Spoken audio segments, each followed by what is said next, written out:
ঠাকুরগাঁওয়ের হরিপুর উপজেলায় ঘুষ গ্রহণের সময় দুই সরকারি কর্মকর্তাকে হাতে নাতে আটক করেছে দুর্নীতি দমন কমিশন। সোমবার তাদের দুজনকে আটক করা হয়েছে। আটককৃতরা হলেন উপজেলা হিসাবরক্ষক কর্মকর্তা মোহাম্মদ শরীকুজ্জামান ও অডিটর মোহাম্মদ হান্নান। দুদক জানিয়েছে, অভিযোগের ভিত্তিতে তাদেরকে ফাঁদ মামলা পরিচালনা করে হাতে নাতে ধরা হয়েছে। দুদক জানায়, দুদক কার্যালয়ে অভিযোগ করেন মোহাম্মদ আব্দুল হামিদ নামের এক ব্যক্তি। তিনি একজন অবসরপ্রাপ্ত নিরাপত্তা প্রহরী।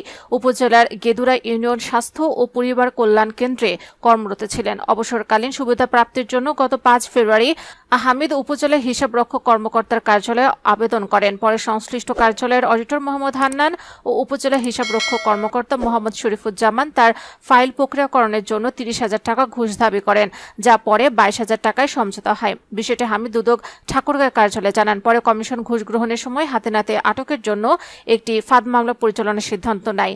পরিকল্পনা অনুযায়ী আব্দুল হামিদ চাহিদা মতো 22,000-এর মধ্যে 5,000 টাকা নগদ দেওয়ার সময় দুর্নীতি দমন কমিশনের কর্মকর্তারা উপস্থিত থেকে মোহাম্মদ হান্নানকে ঘুষ গ্রহণের সময় হাতে নাতে আটক করেন। একই সঙ্গে এই কর্মকাণ্ডের মূল হোতা হিসেবে উপজেলা হিসাবরক্ষক কর্মকর্তা মোহাম্মদ শরীকুজ্জামানকেও আটক করেন। এই ঘটনার সংশ্লিষ্ট কর্মকর্তাদের বিরুদ্ধে আইনি ব্যবস্থা গ্রহণের প্রক্রিয়া চলছে বলে জানায় দুদক।